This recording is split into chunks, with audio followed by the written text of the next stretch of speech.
So why don't we officially get started here? Welcome, everyone. I'm Joe Bavanice, Director of Uncommon Practices, and I'd like to welcome you to our third in a series of webinars called How They Did It, how people like you and I started humbly and through a variety of different means created a very successful practice in the 21st century.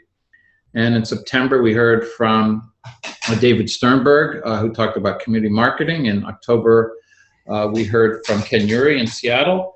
And today, we're going to go to the West Coast again, down to Palo Alto, California. And we're going to hear from Ernie Schmidt, who has done it differently than Ken or David or myself. And he has developed a fee-for-service practice. So I'd like to welcome everyone to today's talk, and Ernie Schmidt, the director and founder of Palo Alto Therapy. Take it away, Ernie. Great. Awesome. Thanks, Joe. And welcome to everybody that's joining us. The title is Developing a Fee-for-Service Practice, and the subheading is Lots of Fear, Anxiety, Doubt, Insecurity, and Ignorance along the way. So a big part of my presentation will be actually about that second part. I'll be happy to share some specifics on what I felt was, pretty important for developing the practice. But I also think what the most important piece is kind of that internal struggle, the anxiety that I know for sure I feel, and I'll talk a lot about that throughout my presentations. Hopefully that's helpful for all of you. And I'll try to get to know you a little bit too with a few surveys as we go on to the next slide. So, but anyway, thanks so much to everybody, and let's go to the next one here.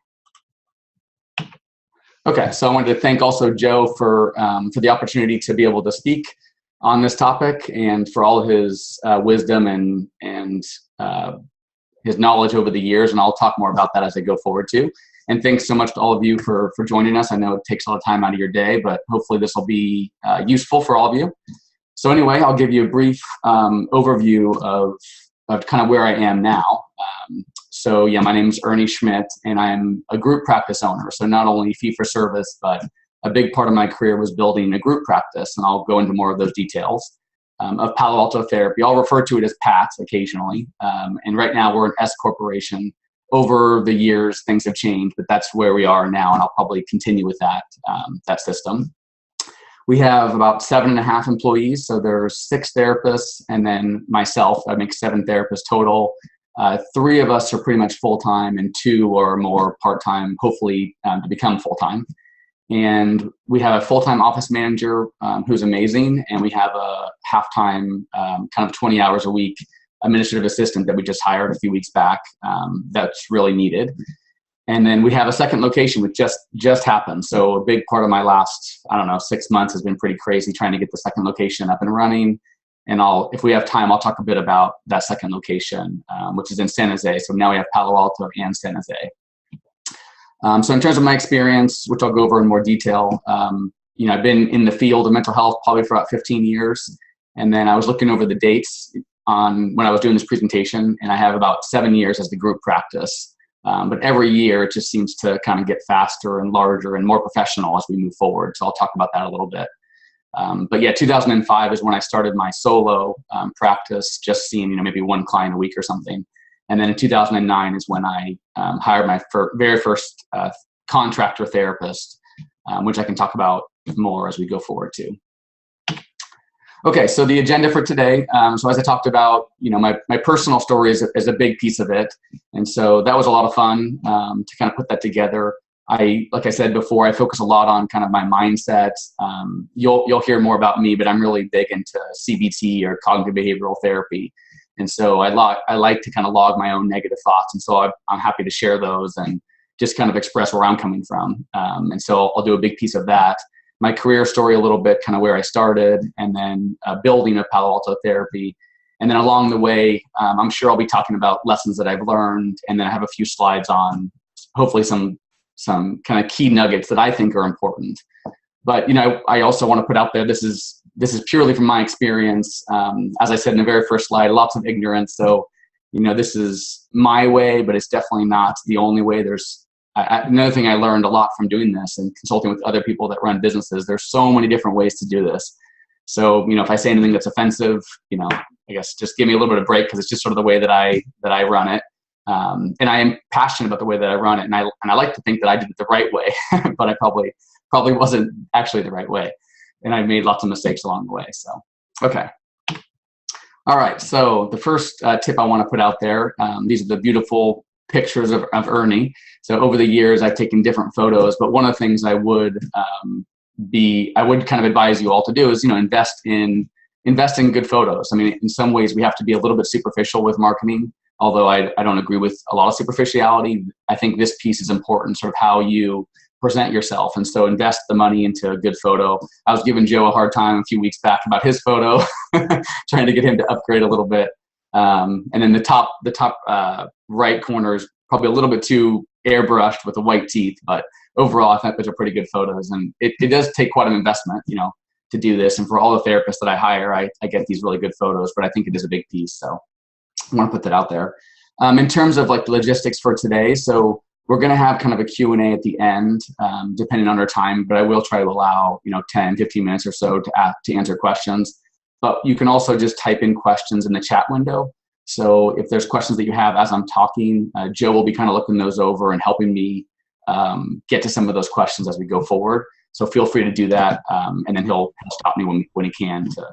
Okay, so a little bit of my family history. So I thought this was sort of important and kind of, again, fun for me to try to look over my career and bring it all together for a slideshow. I had a lot of fun doing it. I put a lot of work into it, so hopefully it's decent for you.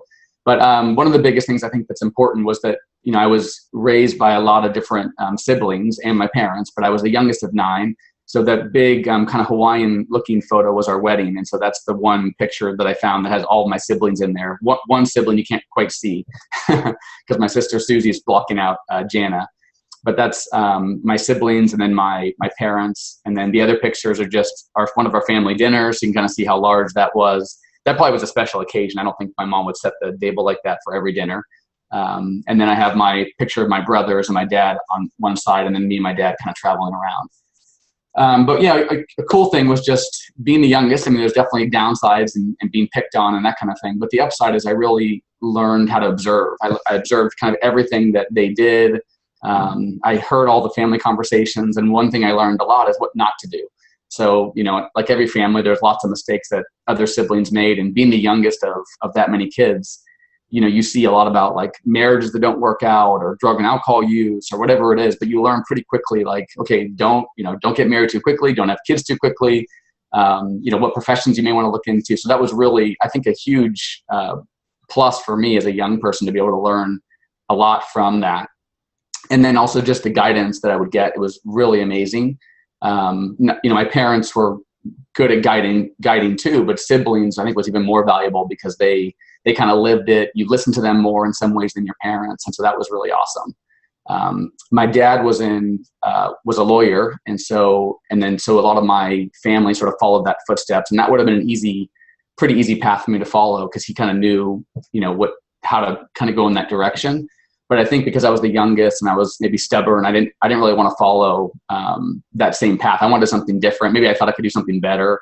I have a total respect for lawyers and really love my brothers and family that goes into law. But for me, I wanted something a little bit different. And so that's another kind of way that I chose this profession of social work and therapy. The other piece was my sister Susie was kind of our family counselor. So even though she didn't become a counselor, she went on to be a special ed teacher. She was just another person that really helped us open up about really difficult topics. My dad always called her like the leader of the family. And so she was a pretty amazing source of just the kind of care that we got as a family, how open we became. So that was another, I think, a massive piece of my kind of motivations moving forward. Okay, so here's my early motivators. So the big symbols of what motivates Ernie. And I have to be upfront. I mean, money is definitely a motivator for me and a big piece of why I do this. But other reasons I do this too. So I don't mean to say that I'm all just about money, but money's a big piece for me.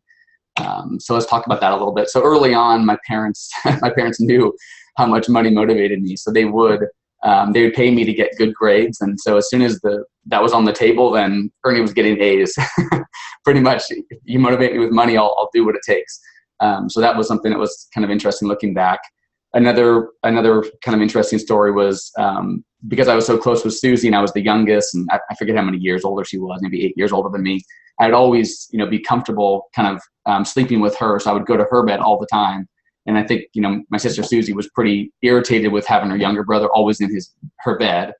So I think she came up with this chart system that every time I stayed out of her bed for like a week, I'd get some extra money or something. And again, that was cured like in a week. So whenever you pay me, I pretty much can act. And then there was another time when I was probably around maybe 11 or 12 or something. My dad was really good about kind of teaching us money and values, and he had this allowance system. And so at one point, I think I was being a pain in the butt. I was like, hey, I'm going on strike. I want more money, Dad. And he was really good humored and good natured about it and didn't overreact. And he said, oh, I guess that's the way the free market works. And so eventually I think he paid me the extra money to have me take out the trash or whatever it was. But another kind of story about Ernie and money. Okay, so another motivator, candy. So that was another massive motivator for me. Always wanted to spend my allowance on candy. And in terms of a kind of a silly story, so my siblings, because they were all older and I was always trying to follow along, one thing they sort of did that was sort of a trick, and it was kind of led by my sister Susie. Whenever they want to go out and run around town or something, they didn't want their youngest brother kind of following them. They would say, hey, Ernie, there's candy under the bed. Go back to your room and you'll find this candy. And I'm like, no, well, Susie, you do this every time to me. I'm not going to go back there. I know there's no candy. But she would convince me, no, this time I really did it. And so no matter what it was, I would always fall for the same damn trick every time. So I'd go back and get the candy and they'd take off and there was no candy. There never was. She never once put the candy there. So I was abused as a young child. Okay. All right. But the final, motivator, which I think is really probably one of the biggest reasons I wanted to go into this field, was this sibling support and guidance. So they really, the cool thing about having siblings talk to you is they learn how to sort of say, well, at least my siblings learned how to say these things in a really way that I could hear it.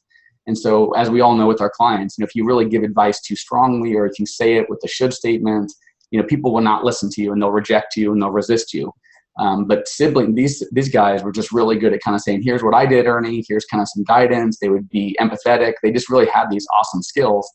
And so I really just found that so valuable as a person and how much it helped me, that I was thinking, well, that would be so cool to be able to do that for somebody else. I always was bugging my parents, well, can I have a younger sibling? I want to be able to do that. But they never had another kid. I think 9 was enough.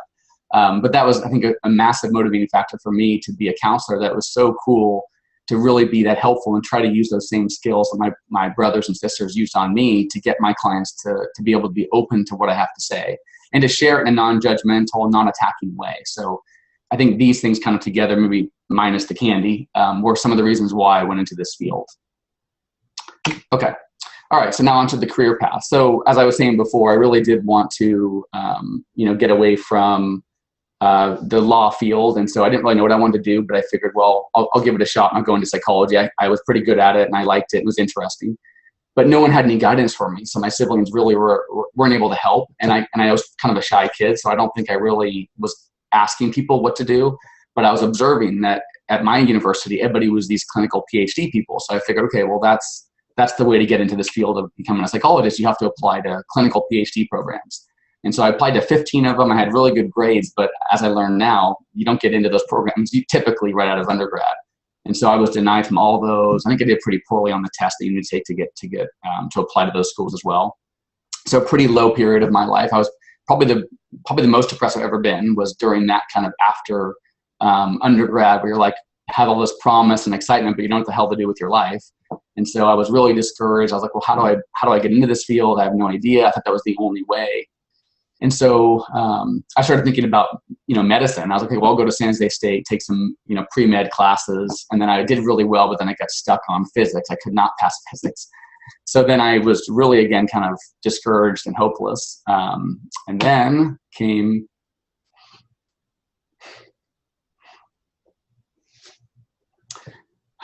whenever I talk about my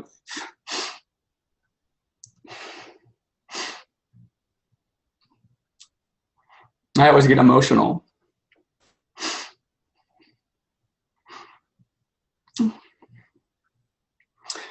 Yeah, so my wife, Annie, Back then, she was my girlfriend.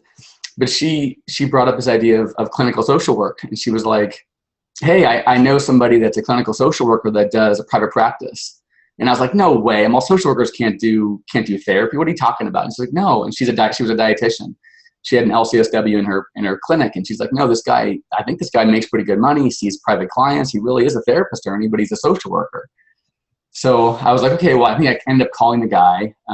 She kind of gave me encouragement and helped me figure it out. So I called the guy, and I think he gave me some pretty good advice. Like, no, this is a total way you can get in this field, which was like mind blowing, because I always thought social workers, people that just work with, paperwork or poor people or that kind of thing.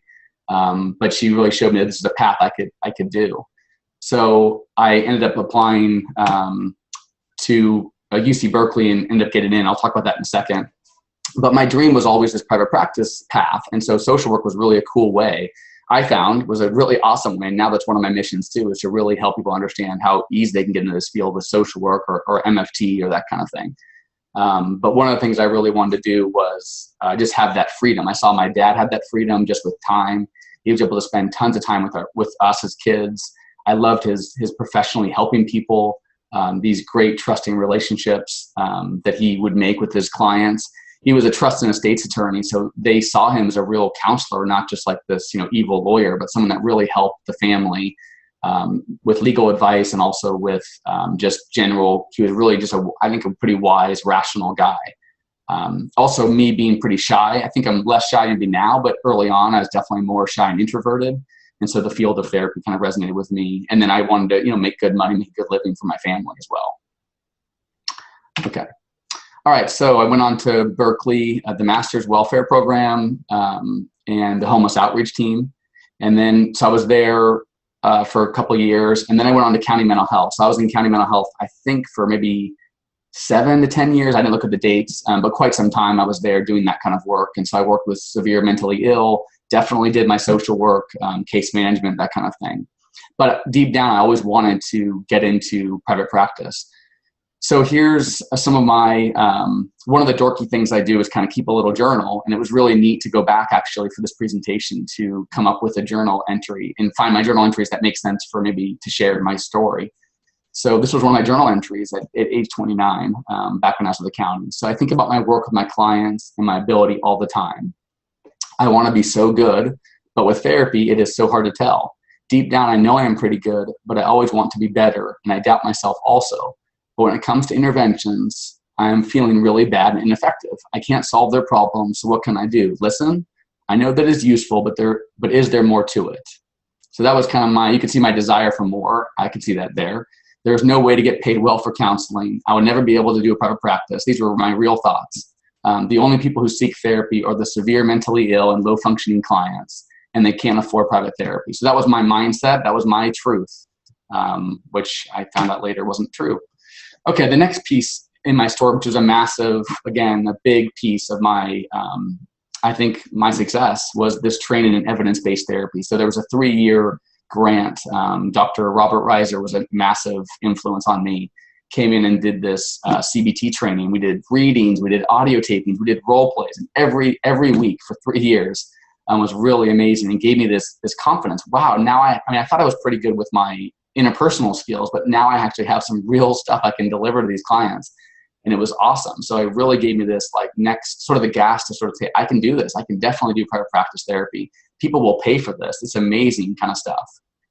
So I can talk more about that if we have time. Okay. So my next step, so I was always trying to get to kind of a higher functioning population. Don't mean any offense to the low functioning people, but that wasn't my interest. That wasn't my passion. I really wanted to be able to help people that were able to pay me well and that didn't have the housing issues, all the financial issues that you get stuck with the county. You can't really help them with their anxiety when they're really just trying to survive. There's other needs for that, but it wasn't what I wanted to do. So Foothill College became a possibility for me. But one of the biggest obstacles there was my public speaking anxiety. So I had tremendous anxiety about public speaking. At my undergrad school, whenever I had a class that had public speaking, I would skip it. I would totally quit the class because I couldn't do it. I'd take another class. And so at Foothill was kind of the beginning of me facing my fears. And I said, well, I have to get over this because this is a great opportunity for me to teach. I can then try to promote myself at some point with those skills. So it's kind of the beginning of this, a lot of facing fears. So one thing in my profession, and I think all of you guys doing group practice or even solo, is you have to really face a lot of fears, putting yourself out there quite a bit. So I have my picture of my anxiety book here. That was one of the first things I started doing. That was tremendously anxiety provoking, just putting your words out there for people to critique it and see it. I'm going to send a copy out later, or Joe's going to send a copy of that book so all of you here can have a copy of it. It's a pretty short little ebook. And then this quote about courage has helped me a lot, and it's also something I share with my clients. I'm an actual anxiety specialist now, so I do a ton of work on anxiety, partly because I can feel it so much. But the courage definition is kind of cool. Courage is not the absence of fear. It's taking action even though you feel afraid. The more afraid you feel, the more courageous you really are. So this idea that, everybody has their own little hurdles, right? So my hurdle may be nothing for you, but if my hurdle feels high to me and I can still get through it, well, that just shows that's like your definition of courage for you. So it's kind of a cool aspect that even if you think your fears are silly, well, if you feel a lot of fear and you still do it, well, that was a tremendous, feat for you.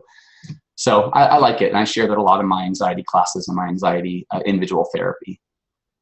Okay. How are we doing on time? All right.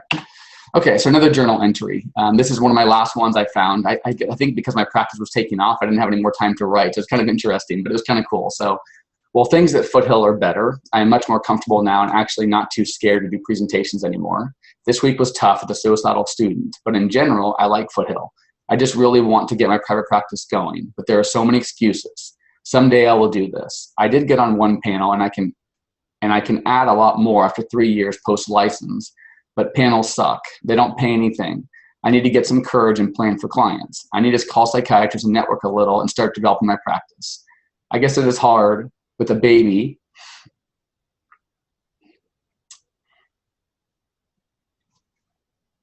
and a new family, but I feel weak and kind of like a slacker for not getting going. Maybe this summer I can do it. Maybe I can get a corner in my dad's office and make the proper forms and get going. I'm kind of excited about my class. I hope it goes well, but we will see. Anyway, I'm happier at work, and next year I may have an intern. Hope things get a little better with Adeline, our daughter. Her sleep is such a pain, mainly getting her down. See you later. Okay. That was another one of my fears, is that I'll cry throughout the presentation. So I guess that's coming through a little bit. All right. Okay, let's go to the next one. All right, so how palliative therapy was built. So I kind of think of it as sort of a sideways. It was kind of an interesting way to build it. And I think the way that I would recommend it, it's a low risk kind of thing. But basically I kept my full-time job. So luckily at Foothill, it was 30 hours a week. And I started marketing kind of in the afternoons and evenings. And then I was finding that I was getting, more referrals than I could personally see, because I was seeing clients in the morning before going to Foothill. I was seeing clients at night. I was working on the computer all night long. And I had that new baby, so it was pretty tough. But then I was able to say, well, I could probably hire a contractor. And I just kind of went for it. I had no idea what I was doing, and hired my first contractor, John Montopoli. We're going to have lunch next week. He's no longer with the practice, but he was my first person I brought on. Was awesome.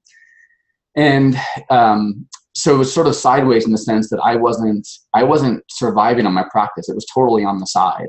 And so I was building it slowly and kind of conservatively.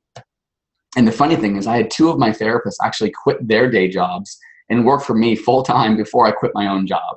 So, to me, although I call myself kind of a wimp for not trusting myself, they trusted me more than I trusted myself. But how awesome is that I could really kind of do that conservatively and then not have to, take that big of a risk. And then when I eventually quit, kind of worked. Okay, so here's our building that you can see here in the picture. And I never had an intention of a group practice.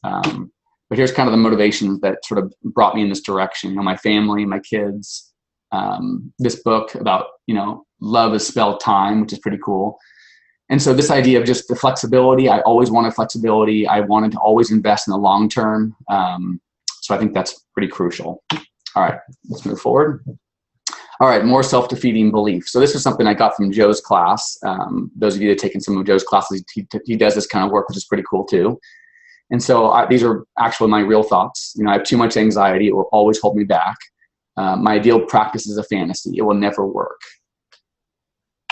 And here's some of my alternative kind of thoughts and what he was helping me sort of come up with in his classes. And you'd read these, I think, on a daily basis or a weekly basis, something like that. I am extremely successful. My anxiety sometimes helps and sometimes hinders me. My desire to do well is larger than my fears, and I face them daily. The way that I am today is more than enough to create my ideal practice, and it's happening every day. So pretty cool stuff. But I look back and say, wow, this is fundamental work we had to do to do what we have to do. Okay, my second big kind of piece of building the practice. So there was the piece of the CBT, evidence-based, and really having the solid knowledge. I think that's something that a lot of our younger therapists really miss.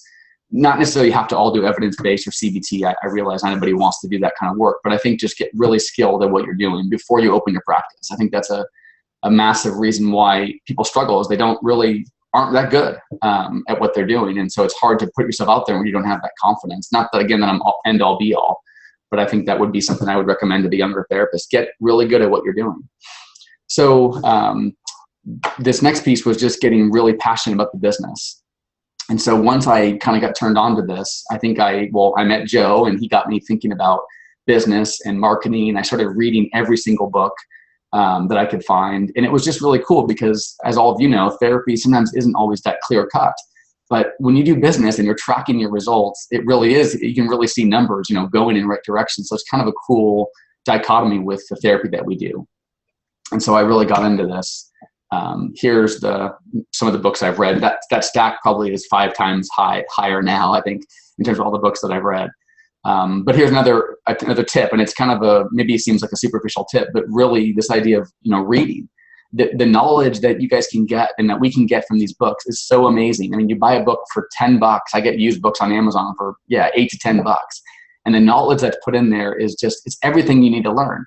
So it's kind of like learning from your sibling. It's all right there. I mean, it's not like these concepts are hard. They're just, people don't take the time to do the reading, which is understandable. Okay, so how do I do this? How do I actually read? So that's the one thing I get all the time is, well, how do you find time for that? Here's my big secret. So one thing that we do in my field, learning from David Burns, is this idea called shame attacking. So whenever you're really ashamed about something, you just be open about it. And so this is my shame attacking exercise to share my best kept business secret. So here's my office. If you can see the picture, it's a picture of my bathroom, my toilet, and there's a picture of the magazine, one of the magazines I read, which is Inc. But I swear to God, this is where I get all my reading done. So when you have 3 kids, this is the only place you can do it. So every morning I'm reading my business books. And I mean, you could probably get through 8 to 10 business books if you read 20 minutes a day. So as long as you guys don't tell my secret, we're okay. But that's my actual bathroom from this morning. Okay. All right. Other tips that I think are really important, at least again, personally for me. But don't be desperate. So when you're trying to build a fee-for-service practice, I personally believe it takes longer. You're building probably a stronger foundation. You have to do things quite a bit differently. And you want to be ethical. You don't want to be trying to convince clients to see you that shouldn't see you. And I just think building slow and conservative is the way to go. So you're not taking these massive risks. I'm sure somebody else could say, invest all this money and do it fast. But for me, it was awesome being more patient. It's a much longer term investment where eventually you'll be able to get more clients that'll pay you full fee, but you can't just get as many as you would probably if you joined panels, is my thinking. The other piece is, I think you also have to focus more on marketing than the average insurance practice. I know now that if I were to take insurance this day, we would be inundated with clients. But because so many of our clients want to use insurance, I have to be doing more marketing to get more potential leads coming in. The other thing that works for fee-for-service or just for group practice or just success in business in general is this idea of not swinging for home runs. So you really are looking for these small little base hits every day. It's really, it's nothing sexy. It's like this consistent reading you're reading consistently every day, doing something on your website every single day. This really cool book called the Raving Fans book. It's an older one, but one of the cool things I got out of that was this thing called the 1% rule. And so it's like, I think it's a cool idea, but just every day, if you're looking at trying to improve your business or yourself or whatever it is you're working on by 1%, and it's so manageable, it's not overwhelming. But then think about, over the course of a year, you've improved yourself tremendously, 50% possibly, right? If you did this every day or every week. So that's all it is, day in and day out, these little hits. And if you're going for these big gains or trying to conquer the world or build this awesome practice in a day, I just think mostly you'll be disappointed and probably not make it. Okay. And there's my wife again. So this time, hopefully I won't break down and cry, but that's Annie. And so another major piece is just the support. And I think anybody that runs a business, whether it's a fee for service or group practice or small practice, whatever it is, you really do need to have just constant support. I mean, she's constantly talking about the business and more than she probably wants to. Occasionally she'll tell me to shut up about it, but usually she's pretty supportive. So, okay. So I don't know if there's any questions here, Joe, or I have more to share, but. Yeah, why don't you just keep going? We had a couple of questions, but they'll probably be best for the end. Okay, sounds good. Yep. All right, cool. Okay, so this is sort of my breakaway. So again, like I was telling you all, I'm pretty risk averse, and so it took me quite some time to break away. And where are we now? 2016. So I only gave notice, 3 years ago, and so I was building this thing from the side for a long time. But finally making that call, I had to do it. I was like, well, I don't want to keep working this much. I was working, running a business and working at Foothill College full time, kind of doing a lot of the supervision there. And so holding these two things just wasn't something I could keep up with. So at some point I was like, okay, I got to do this. And I'm very insecure. Otherwise, I think I would have quit 3 years ago. I probably would have been fine. But I had my 3 kids. I had insurance benefits, and I just, plus I loved Foothill. Foothill was a really good job. It wasn't like it was some miserable job that was hard to stay. Okay, so more anxious, negative thoughts. So these are what I wrote right before I quit, basically. This won't work out. I'll never be able to leave Foothill College. I won't be able to afford health insurance and employees. I was just in the process of switching over from contractors to employees. And for those of you that know that, it increases your costs by a lot. And also your responsibilities, especially in California. You get pretty screwed basically by what you have to do as an employer and all the things you have to kind of watch. And then I also had this fear that clients wouldn't continue to seek private therapy, that I was sort of getting lucky, but they wouldn't keep coming. And then just the all out, I'm screwed kind of concept. So, okay. And then here's some of my growth or beneficial thoughts. So any of you that have seen Ken's presentation a few weeks back, I loved his idea about this what if it all worked out kind of idea. And so here's sort of what I was writing to myself, kind of as my CBT, thing. It will work out better than I can imagine. I will feel free and in control and fulfilled. I will enjoy what I do even more. I will make more money and have more time for my family. And our therapy services will improve immensely, which was awesome because I think a lot of that actually has come true. There's definitely bumps in the road, but this idea that I can now focus 100% of my time on Palo Alto therapy was tremendous, and my growth was tremendous because of that, I think. Okay, so here's my first week off of Foothill. And so again, being kind of nerdy and dorky, I was like, well, I'm going to write this down. What was I feeling actually my very first week off, my very first day, not going to the campus. And so I wrote this in my journal. I feel these things, freedom and excitement and fear, obviously. And I was overwhelmed with time and need for structure. I was like, okay, I gotta harness this energy. I gotta do something with this. And I was like, man, I have this whole week schedule just wide open. What the hell am I gonna do with it? So I sat down and did like my activity scheduling and my schedule in my planner. I was like, okay, I'm gonna do these things on these days. I don't think I really followed it that well, but that's kind of what I was going through. And I just had this feeling like, wow, there's so much potential. Should I look into insurance? I've had lots of times where I've really considered insurance. And I'll go into that more a little bit later. Should I expand office space? So part of me is thinking it's not going to work. And part of me is thinking, well, I better expand. I don't know what the hell I was thinking. And then should I get full-time help? Okay, so here's me freaking out some more. So here's my negative thoughts. This won't work out. I won't be able to afford health insurance and employees. Clients won't continue to seek private therapy. My choice to fully pursue Palo Alto therapy will leave me regretful and unhappy. What a negative man I am.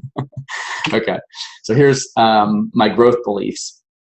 And so again, using some CBT strategies, I sat down and said, okay, I'm going to do the double standard technique on myself. I'm going to write out what I would counsel somebody else. If I had a younger sibling who I always wanted, what would I sort of say to my younger sibling if he had these thoughts? And these are things that I truly actually would say, and these are things I truly believed. It was really cool, pretty powerful for me to have these things written down. very often success requires taking a few steps back before taking off to the next level. This is one of those times.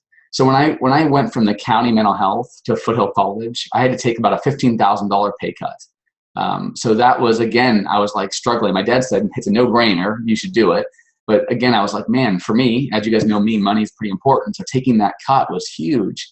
But this was exactly what I kind of remembered saying to myself then, and also saying to myself again, that it's okay to go backward as long as eventually you kind of skyrocket ahead. It will take a while to decipher insurance, but you will make it work and be able to afford it. Clients are seeking professional and good therapists in droves to get the right treatment. And that's true. I really believe that. I know I'm in California, in Palo Alto, and maybe it's different for you guys, but I really believe that if you really provide a really excellent service, you can do this. Not only will you have more free time, but your happiness will grow and you will have less worries and excellent success with Palo Alto Therapy. Okay, so more recipes for our fee-for-service success, if we want to call it a success. Every day I'm afraid it's all going to fall apart, but mostly it's a success. So an amazing team of therapists. So these are like, really beautiful team. If you look at who we have here, is amazing, and they're really close with me and they're awesome. We have our awesome office manager, Anna, to the right. So she's the one that's up above. But, our therapists, they're not to be rude or anything, but they're our product. And so are you if you're doing therapy, which I still am. I'm the product. So we have to be making sure our product is top of the line. If you want to be charging, fee for service, you got to produce an excellent product. We'll all pay for high expensive meals because we get a really good product.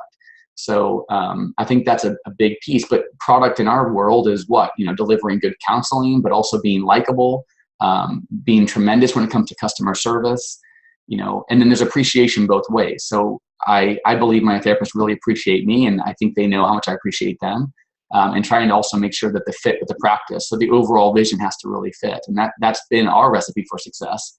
And then, the office manager obviously is crucial. So one thing my dad used to always say about, he used to run some, he had some like tenants, and he would own a building and kind of do some rentals. And he would always say, Ernie, the building doesn't run itself. And so it's kind of like this Palo Alto Therapy doesn't run itself. It really needs these kind of support. And so your office manager, your administrative assistants, they're crucial as well in how they deliver that quality service. There's so much more to what you provide your clients than just the therapy. It's also all the other aspects, the scheduling, the paperwork you give them, what the environment's like. All that is a major support. A major recipe for success. And then, finally getting support from Joe, other business books, but Joe's support's been tremendous. And then, like I said before, my wife and my siblings, I talk to them all the time about my business. They're always asking. So I think that's something you all need to build, that infrastructure for yourself if you really want to do any business, whether you still want to do insurance or whether you want to do fee for service, doesn't really matter. I just think these are recipes for overall success. Okay. All right. So here's my wisdom slide. And so I tried to find the worst picture I could of myself. Here's a picture where I hadn't shaved for a week, and that's all the hair I could grow. So for those of you that can see it online. But I guess my point is, if you really want to listen to this guy's advice, here's some wisdom that I think I could share with you. So let's talk about insurance for a little bit. I personally don't have any problem with insurance. I don't think it's a bad thing. It's totally a trade-off, and that's the way I've seen it. For me, I was willing to do more investing and more time to build a fee-for-service practice. But if you do insurance, there's some pluses. You get to really, I think, you do get to spend less time and money and effort on marketing. If you think about like we call this a conversion rate. How many calls do I need to get before I get clients? Well, when you're doing insurance, I'm just, again, I don't want to speak too much out of lack of experience, but basically you do insurance, you can get a lot of your calls will convert to a client. But when you do fee for service, it's more like 3 out of 10 calls. So it's more like a 30% kind of conversion rate if I have that right. But you need a lot more calls. You need a lot more eyes on your business for you to get people to come in. So that means you have to spend a lot more time and effort, I think, on marketing and making sure that you're selling something that people want. I also personally don't agree with arguing with clients about insurance. I don't really make that a tactic. So if somebody really just says, I want insurance, hey, I just say, go for it. That's totally up to you. I do write some articles that talk about, fee for service. And in our area, I do believe people that are more evidence-based, CBT, specializing, they do don't take insurance as often. So I just let clients know that sometimes, that, hey, if you really do want CBT or an anxiety specialist, you're probably not going to find that unless you go outside of insurance. So I will mention that to them, but I'm not going to do it in a desperate, unethical way. And I can answer more questions about that if you like. Okay, what if you're insurance dependent? This is really tricky because you can get kind of stuck with insurance, and that's sort of the tricky part, right? Do you build your practice without putting much effort into marketing, and then you get kind of dependent on insurance? And if you want to switch over, what do you do? Well, the first thing is, I think the mindset's big. As you guys have all seen, my mindset was very insecure and anxious, but you also can see that I've been able to do it. So if you can change your mindset that people will pay for private therapy. Again, I don't know where you are in the country. Maybe it's different, but I know here I had the same exact feelings and I was wrong. But you would have to probably start building your foundation and then also decide, do you want to invest that much time and effort into marketing? Is that something you want to do? This is a total choice. And so you can definitely take insurance and not have to work as hard probably in the business, but you'll have the trade-off of not getting as high a fees. So I personally chose that direction. But if you follow the process, if you really follow the business guidelines and the things that Joe teaches you, it's not complicated. It's just those consistent, efforts moving forward. All right. Another one I think is just the quality and evidence base. For me, that's what's been our success. People around here pay for that. They're willing to pay for that, and also client care. So I always constantly think about, what would I want in the therapy office? How do I want to be treated? I try to make sure I hire therapists that think the same way. Top of the line service. I won't tolerate, not treating our clients well. So I think about this. Well, there's a couple of good books, Customer Rules and Raving Fans, that I highly recommend you read. But this idea of, making sure that you're really thinking about customer service. We're so much in the customer service field, not to mention providing excellent, anxiety interventions. But how do you treat your people? Are you condescending? Are you rude? Are you pompous? Those things I think will kill you if you want to do fee for service. Track everything. So calls, intakes, making sure you know your numbers. This is definitely an evidence-based practice, this idea that if you're tracking stuff, you'll actually improve it. There was a study that I like about weight loss. Just the pure act of you weighing yourself every day, those people lost more weight. I'm like, well, I'm sold. I'm going to weigh myself every single day. If that's all it takes to do it. Obviously, there's more that comes with it, but just that alone was a pretty cool concept. So if you're tracking your income, you're tracking your referrals, that really is a massive thing. And then treat every referral like gold. It really is gold. When you're doing fee for service, when I got those first clients, man, they're paying you fee for service. It's like, you got to make sure that you're thanking your people that are referring you. So many people just don't even do that. And it's something that I think is, man, why would you miss that opportunity? I'll be overly appreciative. I don't care.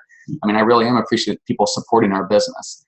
So I love this idea of making sure that you do that and you make it out of a system. I could talk more about that as well, but we're getting a little tight on time. And then I think this is a big one.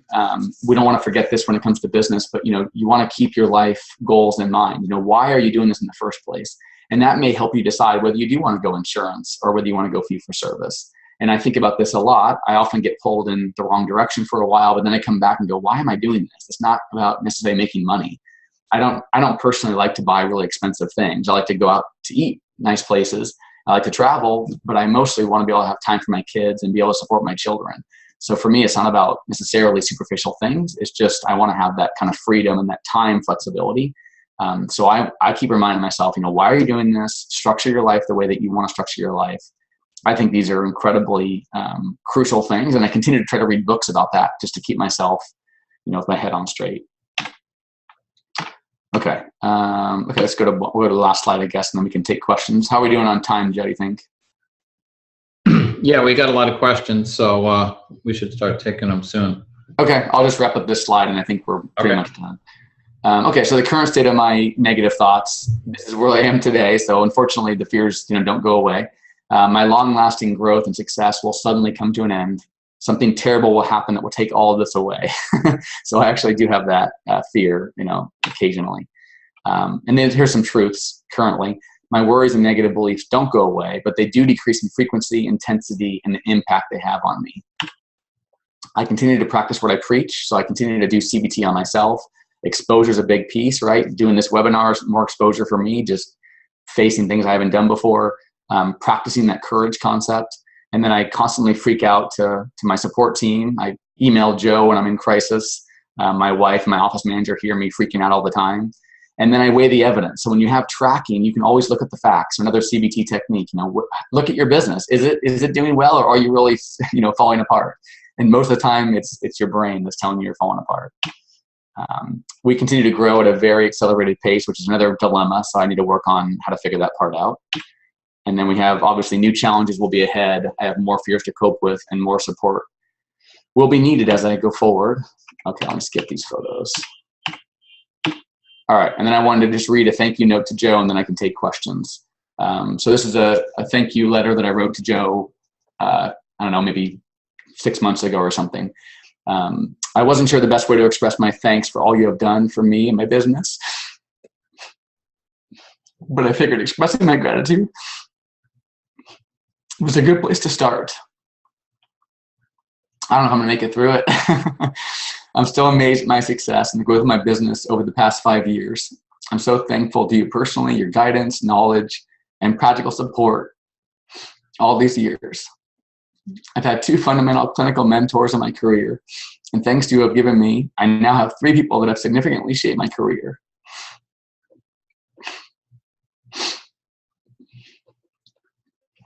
You ignited my passion for business and marketing, which has not only encouraged my growth, but made it super fun along the way.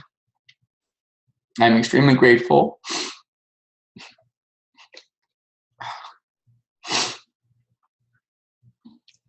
to you for helping me achieve my dream of a profitable, booming practice. One where I can take lots of time off, helping me also succeed as a father and a husband, my truest, greatest dream. What you have done for us private practice therapists is truly amazing. Highly admirable and very special. Thanks for all that you do for us, and keep up your wonderful and empowering work. Whew. That's exposure, crying on a webinar with 300 people. Okay, that's it. That's it for my presentation, except for questions. Thank you so much, Ernie, for what you just said, and it's been a pleasure working with you and becoming friends. And thanks for such a heartfelt and authentic presentation. This is wonderful. Thank you. All right, well, you're a pretty emotional guy for a CBT guy. Gosh. I know, Jesus. We're not all cold. Bad CBT is cold, I'll tell you that. All right, let's get to some questions. So you talk a lot about business and marketing. So what are your top 3 ways to get referrals? Oh, top 3 ways. Well, internet. I mean, internet's been a huge piece. So it kind of depends on where you put your efforts. So for me, it was awesome because you could spend your nighttime doing internet marketing and you wouldn't affect your daytime work or your kids. So I think now we're growing more to like maybe 60% referrals and 40% internet, but I'd say internet's been predominant. That was one. Top 3 ways. Oh, well, I guess internet, referrals. I don't know what else is there. Those are pretty broad, but yeah. Okay. Do you ever give community presentations as a marketing technique in the community? I mean, do you ever do that? Yeah, sometimes. I mean, I've done less of that because to me, well, first my anxiety still gets in the way, but also I just put so much effort into those presentations. Like this thing took me so long to put together. So personally, just time-wise, it's not always, for me, it's not always the most effective way to go. I do believe if you did it consistently, you'd get even way more referrals. And so I might start actually looking into webinars now because these are a little less logistical to figure out, space and all that kind of stuff. But yeah, I've done that. I've done it for like, community centers that want me to speak on CBT. I don't do a lot of marketing promotional stuff, but okay. I could. How do you attract such good clinicians to your practice, you're in such a competitive area? Good question. That's one of the biggest struggles. I mean, I think by trying to build something that really is cool and that we pay them well, have to say it has a little bit to do with me too, because I try to interview them and share my style. And, there's people that I really want that don't come on board. So maybe it looks easy, but it's difficult to get the right fitting people. But I think I also treat them very well. I treat them like my clients. I mean, to me, that's my job is taking care of my clients, taking care of my staff, taking care of my therapists. Like I run around like a chicken with my head cut off, making sure everybody's happy. Like that's my part of my role. Yeah, I don't know. That's Okay. the way You've done a lot of reading about business, and someone wanted to know, like, what would be the top 2 books you would recommend, and who's the authors of those? Yeah. Well, the ones I put in the slide, so you guys will get that. I love those books. There's so many good ones. The one that Ken mentioned, which The E-Myth. That's an awesome book by Michael Gerber. That's a definite must read for all of you guys. Okay. What else? There's so many. I'm sorry. There's so many books. Man, what I do is I just read them, and then I read the stories, and then they mention other books, and then I buy those books. Yeah. So it's this endless kind of thing. But email Joe. I'm sure Joe has a list of books he can give you too. Yeah. Okay. Are you finding that this is a way to build passive income? Well, we know what passive income is, right, Joe? Passive income is a total bullshit myth. There's no such thing as passive anything. Hey, we'll talk about that later. You know, sure, it's passive in some respects, but we work our asses off. So, you know, it is passive. It's like you work really, really hard, and then you get paid when you go on vacation, but you're constantly working. So I don't mean to make it sound like it's something. I get to kick back on a beach drinking a margarita.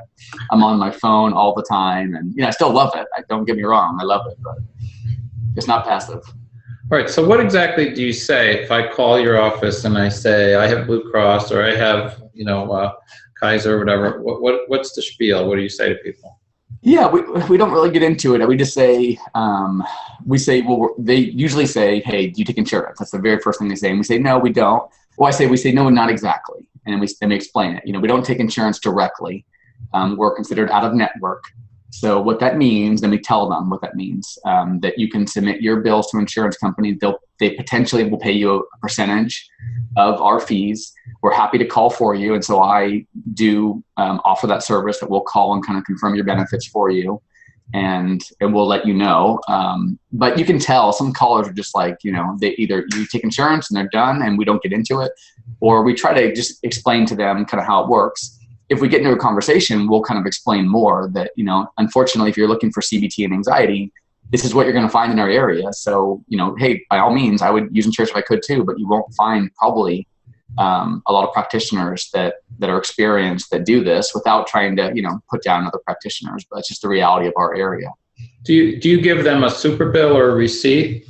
Yeah, so we give a super bill, receipt, whatever works for the insurance companies, and then I pay my staff, well, pay an hourly anyway, but they help kind of submit, they don't submit the claims, but they help them with the claims if there's any struggles. Okay. Contractors versus employees. I think you said you started with contractors and now you have employees? Yeah. What was the rationale for that? Yeah, so, you guys should all read the IRS 20 point document that explains when you should do what and make your own decisions. But I just felt like I'm doing this for the long haul. I'd rather be more conservative and not have any risk. And if I can build it from the get-go, being really strong and doing it, quote, the right way, even though I'm not saying that you guys are doing contractors the wrong way. I just know for me, it was less risk. The IRS is never going to get upset with you for doing employees. So I just made the switch that I know I'm going to do this the rest of my life. So I might as well shift over and take the burden now and later on not have that risk. So that was my thinking. Okay. Do you offer a sliding fee scale at all? No, personally, I believe, in the business books would agree with me, you never want to offer a sliding scale up front. You never want to market that you do that. No attorney ever does that. If you want to lower your fees, feel free. But we don't ever market that, hey, we'll give you a reduced rate if you ask. That's ridiculous. But we do, sometimes we'll offer lower fees to certain people. And maybe later on, I'll figure out more of a system. Right now, we don't have a set system where we take a certain amount of low income clients. But it's not a bad idea. You can do whatever you want. Someone asked too, and you mentioned you opened your San Jose office recently. How did you know it was time to take that leap, another leap to another office? How did it be bugging you to do it? Yeah, geez, I'd never had any interest. Here's my San Jose expansion slide. I had no interest in second location. People have asked me before, you should build another one. I'm like, no way, I don't want to do it. But it fell into my lap. It was a good opportunity. My wife was kind of saying, we should do it. So and then I got counsel from Joe and other people. So yeah, I just kind of went forward, and obviously I've had lots of fears and anxieties, but it's kicking butt, which is great. So a lot of those fears have been allayed so far. Yeah. And what do you think? Someone asked the idea of kind of a payer mix to be on like maybe one panel. And then Yeah, no, totally. I mean, I have, like I said before, I have no problem with insurance panels. If they paid us enough to make the business successful, I take insurance. I have no problem with it. So yeah, you can totally do a mix. The only downside is people, again, I'm generalizing here, but if you take insurance, you're probably not marketing that well or spending that much time on marketing. So you'd have to just take the trade-off. And so you may have to start really building, putting more time into building the business. And then you could make that switch where you slowly start but you'd have to have a better website. You have to have better marketing. I think it's personally how I feel about it. Yeah. So it's just a trade-off, but. Well, several people want to see the San Jose office slides. Oh, okay. So here's the before and after. We got the waiting room originally is on the left, just personally I thought was pretty awful. And then we upgraded to the right side. There's still more work to do. I didn't pay for the carpet, which I can do next year on the lease renewal, but I want to keep it relatively inexpensive. Then here's one of the offices on the left is sort of our original, and then here's the updated after. I got really into like remodeling our Palo Alto office, so then we spent another bunch of money on trying to remodel a San Jose office. I'm pretty exhausted with opening boxes and remodeling, but I think I'm done for a little while. So. Okay. All right, Ernie, it looks like we're at the top of the hour, and I know people have appointments to go to. We had several people that wanted to thank you for your vulnerability and authenticity, and I told them you're really just a little soft teddy bear inside. Anyway, so I guess we should wrap up. So thanks again so much for this amazing presentation on, and especially the human side, the inner journey that you went through, and you still deal with, like you said, some of the fears that we all have, even when we get more successful, and continued success in your new office. And I want to thank everyone for your participation and great questions. And you will get everyone who registered for this will be getting a link tomorrow with the recording, the video, the audio, and the PDF. As soon as Ernie sends me the PDF, Ernie, by the way. And we'll be doing more of these. Let me know if you want to do more of these. We've done 3 in 3 months, and if you like this, we enjoy doing this and sharing the wisdom. We all know a lot of people are very successful, and we're happy to share this with all of you. So thank you again, and best of luck in creating a fee-for-service practice or an insurance practice, whatever your ideal practice turns out to be. Bye now. Awesome. Thanks, Joe. Okay, bye-bye.